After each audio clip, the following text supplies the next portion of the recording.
Assalamualaikum warahmatullahi wabarakatuh. Perkenalkan, nama saya Heldi Ahmad Maulidin, NPM 22169, kelas 02 pagi semester 4, mata kuliah Metodologi Penelitian dan Penulisan Hukum.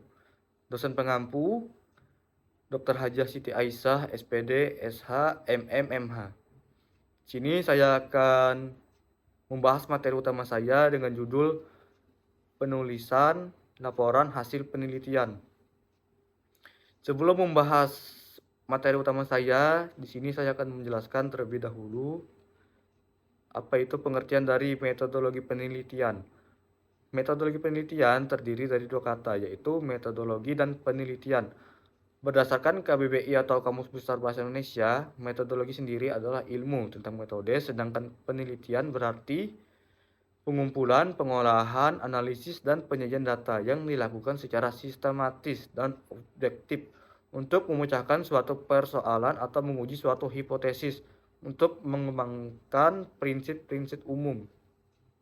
Jadi dapat disimpulkan metodologi penelitian adalah ilmu atau cara untuk mendapatkan informasi dan sumber data yang akan digunakan dalam penelitian. Sesudah memahami pengertian dari metodologi penelitian, di sini langsung saja saya membahas materi utama saya. Yang pertama ada pengertian laporan.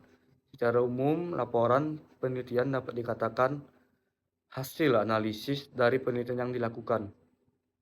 Laporan penelitian berisi informasi keilmuan yang dapat memberi jawaban terhadap permasalahan yang diteliti. Laporan hasil penelitian ini merupakan rangkaian atau tahapan yang tidak terpisahkan dari bagian penelitian. Sebab dengan laporan penelitian inilah data atau fakta-fakta sosial diolah menjadi informasi yang dapat memberi manfaat untuk memecahkan masalah. Laporan penelitian harus memenuhi persyaratan mutu, artinya segala sesuatu yang dimuat dalam laporan tersebut merupakan informasi keilmuan yang diperoleh dari hasil penelitian. Untuk itu, dalam penulisan laporan hasil penelitian perlu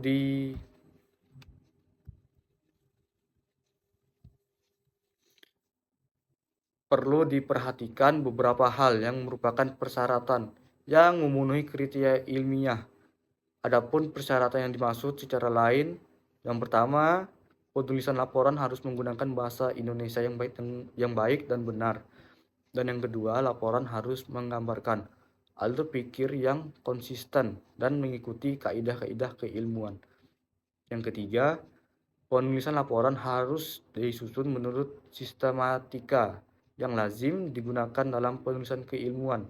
Yang keempat, penulisan laporan harus berdasarkan pada bahan-bahan kajian, data, dan informasi keilmuan yang diperoleh dalam penelitian.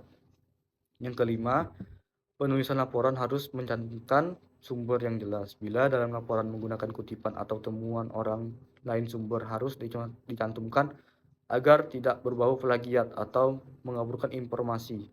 Kita masuk pada materi yang kedua, ada bentuk laporan.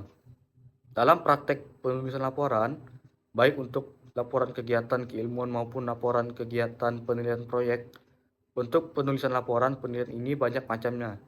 Dilihat dari segi bentuknya, laporan hasil penelitian banyak jenisnya. Ada laporan hasil penelitian yang digunakan untuk kepentingan karya tulis akademik seperti skripsi, tesis, dan disertai yang disiapkan untuk menyelesaikan jenjang pendidikan pada strata tertentu. Ada laporan penelitian yang bersifat non-akademik yang digunakan untuk menyampaikan atau menyajikan informasi ilmiah mengenai bidang kajian yang tertentu. Secara umum, laporan hasil penelitian dimaksud dapat dibedakan menjadi yang pertama ada karya tulis akademik, dan yang kedua ada artikel ilmiah, dan yang ketiga laporan penelitian untuk sponsor atau lembaga penyandang dana. Kita masuk pada materi yang ketiga, itu ada penulisan kutipan. Dalam penulisan laporan penelitian atau karya tulis ilmiah apapun bentuknya, seorang penulis atau peneliti sering merujuk atau mengacu pada berbagai sumber yang merupakan karya tulis orang lain. Penulisan kutipan langsung banyak macamnya. Hal ini disebabkan cara yang digunakan dalam kegiatan mengutip sumber secara langsung tidak ada aturan yang baku, sehingga terdapat sebab berbagai cara atau teknik yang digunakan oleh penulis dalam mengutip sumber aslinya. Kita masuk pada materi yang keempat, itu penulisan catatan kaki atau footnote. Catatan kaki adalah catatan yang bertujuan untuk menyatakan sumber suatu kutipan, pendapat, buah pikiran, fakta atau ikhtiar, atau berupa komentar terhadap suatu hal yang dikemukakan dalam konteks tulisan. Catatan kaki sangat berkaitan dengan jenis sumber yang dikutip. Oleh karena itu, penulisan catatan kaki harus didasarkan pada isi, jenis, dan bentuk serta jumlah penyusun sumber yang dikutip. Berdasarkan pada hal tersebut di atas, penulisan catatan kaki antara satu dengan yang lain berbeda, tergantung model mana yang digunakan. Jika yang digunakan catatan kaki biasa atau footnote yang dimuat pada bagian bawah halaman atau pada akhir bab atau pada akhir seluruh bab penulisannya dilakukan sebagai berikut. Ada yang pertama, ada nama penyusun atau pengarang, dan yang kedua judul sumber atau buku yang dikutip, dan yang ketiga ada kota atau tempat penerbit, dan yang kelima ada tahun terbit, dan yang keenam ada halaman yang dikutip. Sekian dari materi yang saya bahas. Saya akhiri di sini. Assalamualaikum warahmatullahi wabarakatuh.